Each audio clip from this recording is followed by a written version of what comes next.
کوی وطنم عطری گلی تر دارد،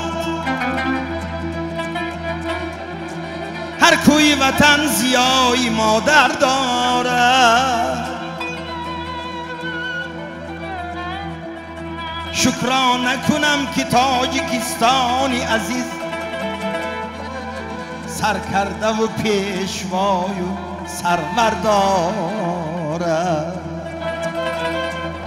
شکرانه کنم که تاجیکستانی عزیز سرکرده و پیشوای و سرور دارد.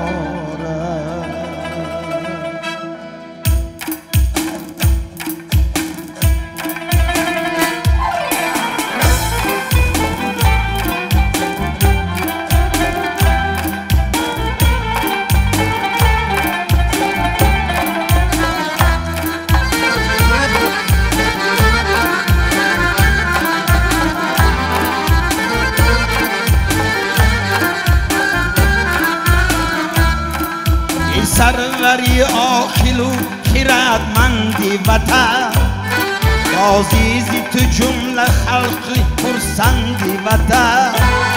مادر وطن از لطفی تو خوش روز بود، زیرا که توی همیشه فرزندی وطن، زیرا که توی همیشه فرزندی وطن.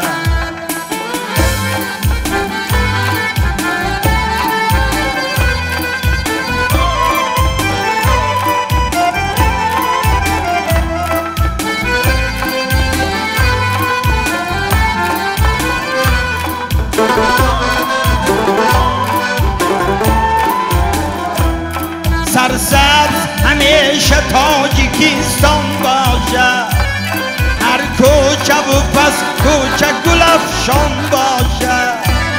آبادی این میهن زیبا و جوان، با مهنتی دستی آلی رحمان باشه، با مهنتی دستی آلی رحمان باشه.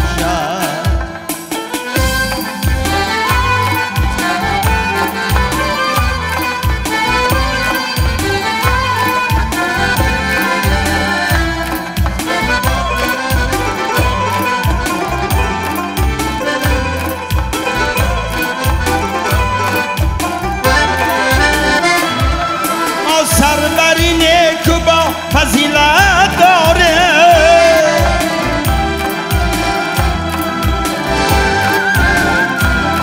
پشت و پناه برای ملت داره.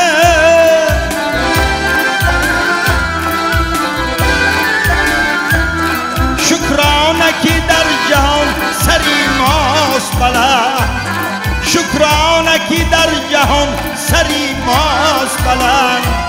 شکرانه که پیشوای ملت داره، شکرانه که پیشوای ملت داره، شکرانه که پیشوای ملت داره.